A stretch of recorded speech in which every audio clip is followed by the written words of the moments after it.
Hello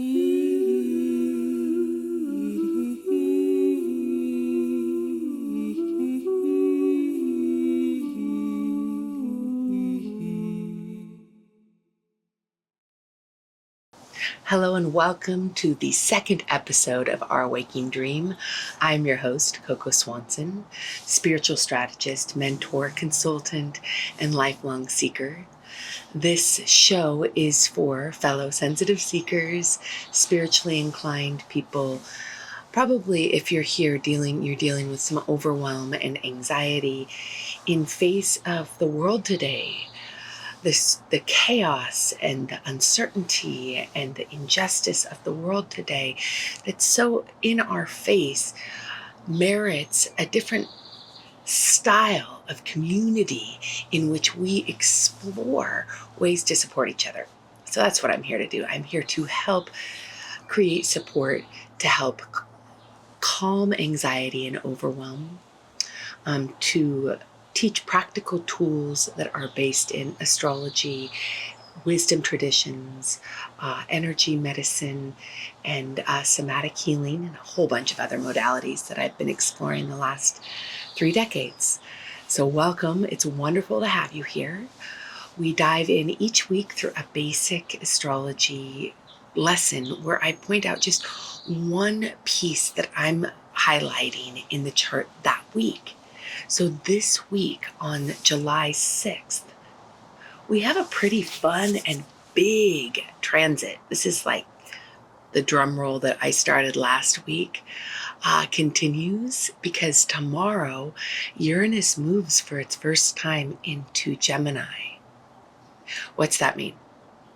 So if we think of astrology as like a language of metaphor, it's living metaphor, which takes a bit of suspension from our current way of seeing things if astrology is new for you. So if it's new for you, each week let this just be like a little wash over, where you learn maybe a little bit about Uranus and its transit from Taurus to Gemini.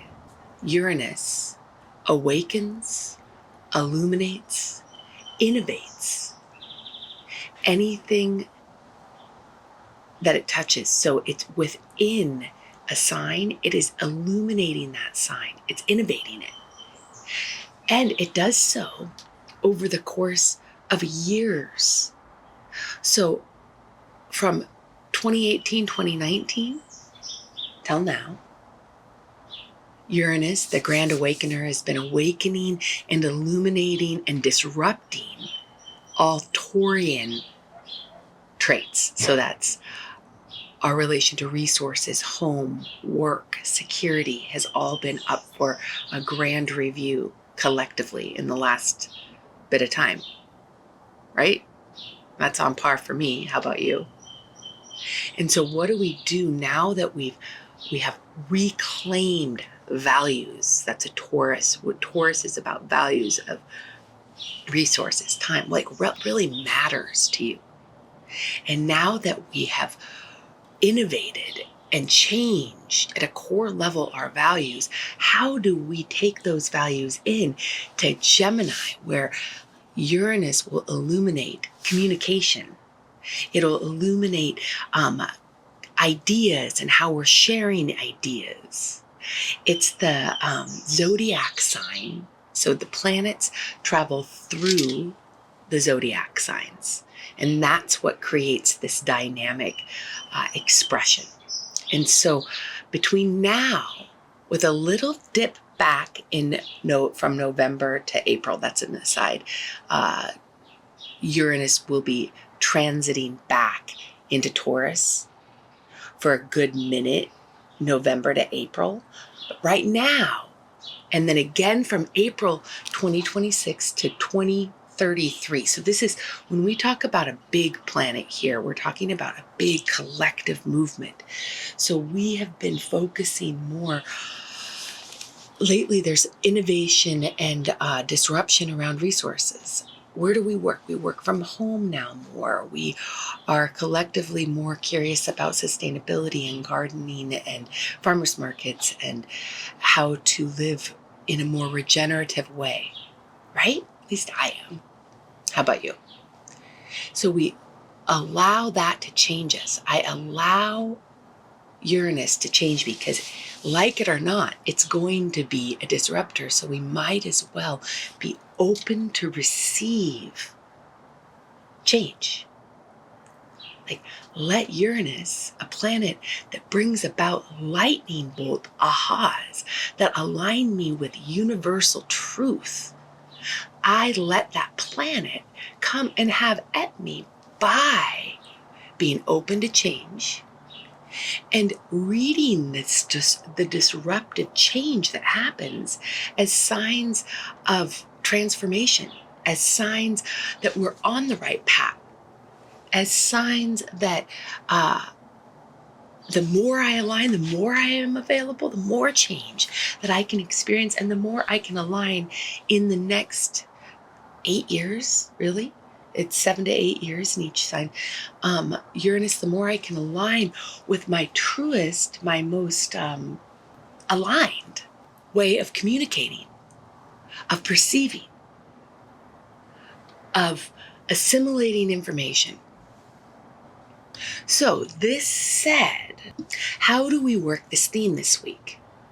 So that's, for me, I look at astrology to take a weather report. It's the weather report.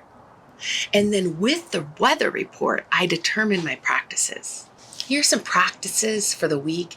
And really, it's a longer transit, so we could employ any of these transits, especially over this next, between now and April 25th and 26th. Uranus is going to be in Gemini and then back into Taurus. And keep in mind, it illuminates whatever it touches. And if it's at the final degree of something, it's going to, I'm sure, bring about surprises and great change at that final degree. So between Taurus, our values, what we do to sustain, how we enjoy being in our body and our senses, how we like being in partnership, how we are as regenerative earthlings. That is awakening and has been, and it's shifting into how we take that into a grand awakening about how we communicate. So social media platforms, how I'm teaching here, how we're sharing information, and that will have its own arc of awakening between now and 2033. So one piece I always look at is the ethics, how I take the pulse on my ethics within zodiac. And so as we shift from the awakening in Taurus to the awakening in Gemini with Uranus, how are your values? Can you name your values? What's most important to you these days? Like for me, for instance, in the last 7 years, my values have really shifted. I was like all around the planet, just really all over the place. And now I'm really craving simplicity and stability. I love being all over the planet, but traveling in a different way that's more sustainable to my nervous system and feeds my life in a way that's like easy does it Taurus style. That's just an example. How have your values changed? So that's practice. Number 1 is to look at your outdated values and beliefs and to let them go through intention. I release all my outdated beliefs and let me count the ones I am. I embrace my new values and beliefs. Let me name them and proclaim them when I bring them to my language, the expression, when I bring them into my felt sense and get jazzed about my values. Then that really helps anchor in change. So how have your values changed? Really, I think pre-COVID, but especially, 2019, 2018 to now. How have your values changed? And I always like incorporating my practices into the soma, into my body. And so a way I might do this, practice number 2, is to lay on the ground or to find your buddy tree that I talked about last week, to lay on the earth, to have your body, the Taurian body, exhale old ways of being, exhale old values, and inhaling the energy of clouds, of sky, of trees, of soil. We reciprocal breathe. We breathe in the energy of the earth where we're at, trusting. That's a beautiful part. My belief system is I trust that I am on where I'm at, on the specific place on the earth is where I'm supposed to be reciprocal breathing, to breathe in the energy and to exhale what's no longer me, what's no longer in service to the world as it is now. And I exhale and drain this out of my body. And then as I continue to breathe in the earth and exhale, I exhale and I start to reclaim and rename what's important to me now. So we enter in to this awakening in Gemini, which is more about the brain and ideas and communication and how we're communicating and fluttering and sharing and receiving and perceiving. And we bring in that core recalibrated value that we've established as Uranus has been in Taurus. Reciprocal breathing.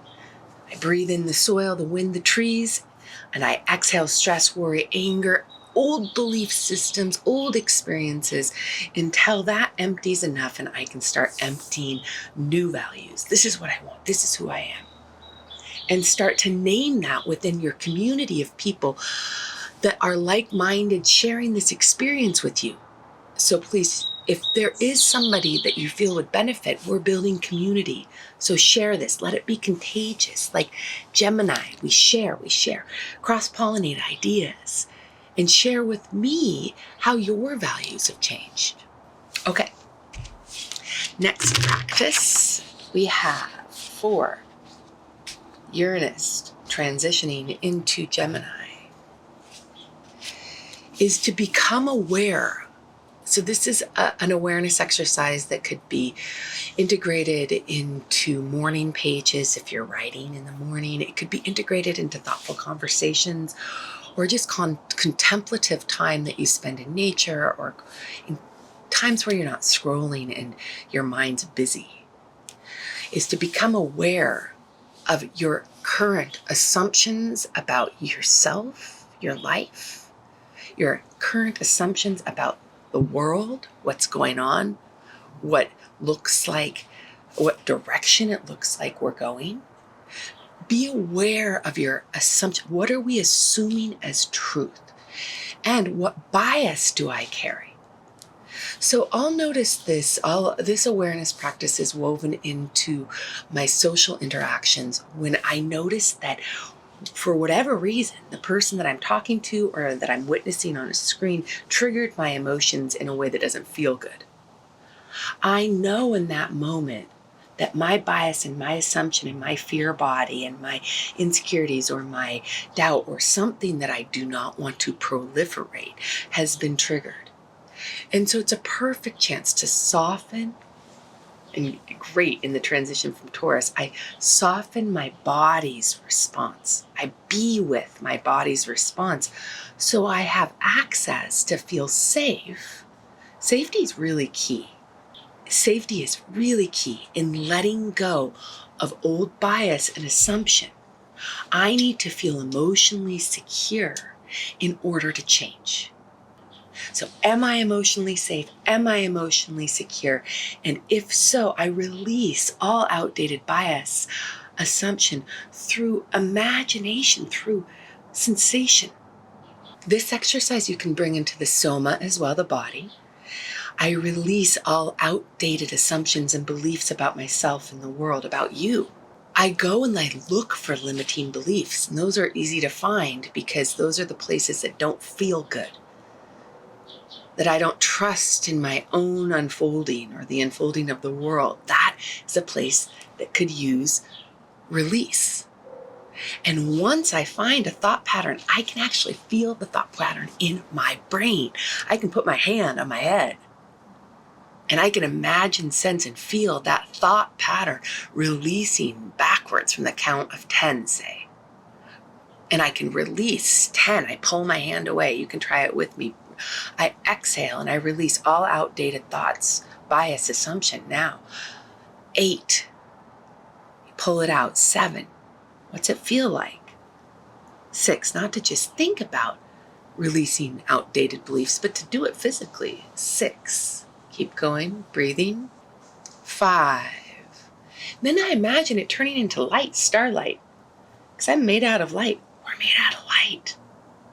We're just in a really dark phase. And darkness and light they're hooked.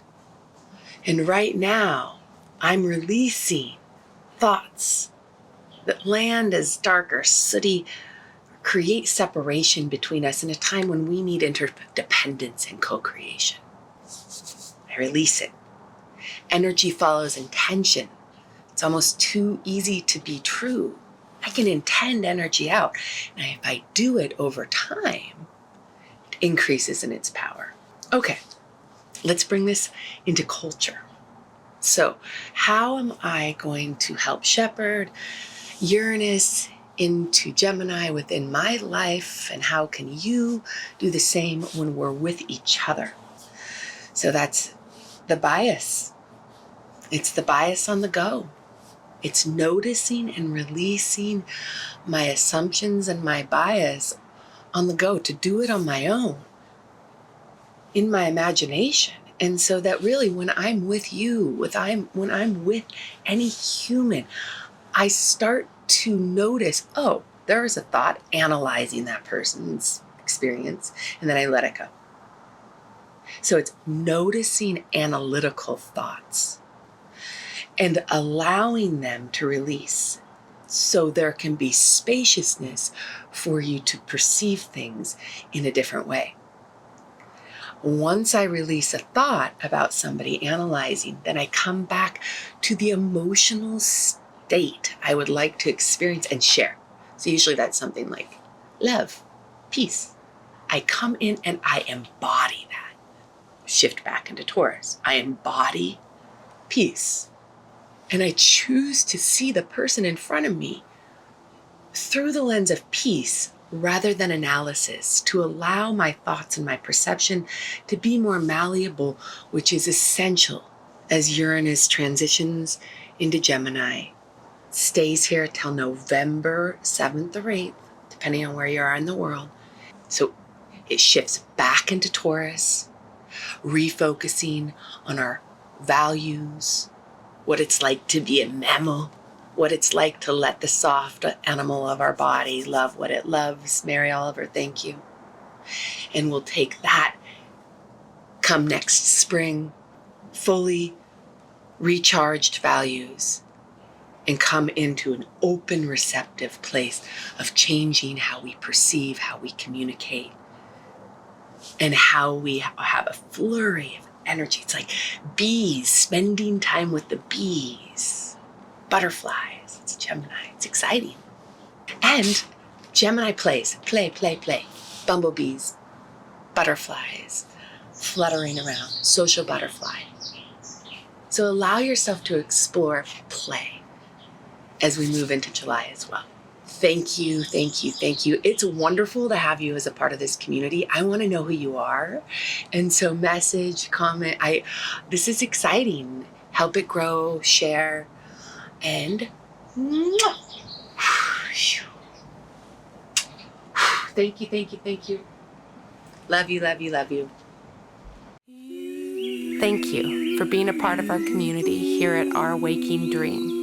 Please make sure to like, subscribe, and share. Fill my cup and let it overflow. Let it overflow with love.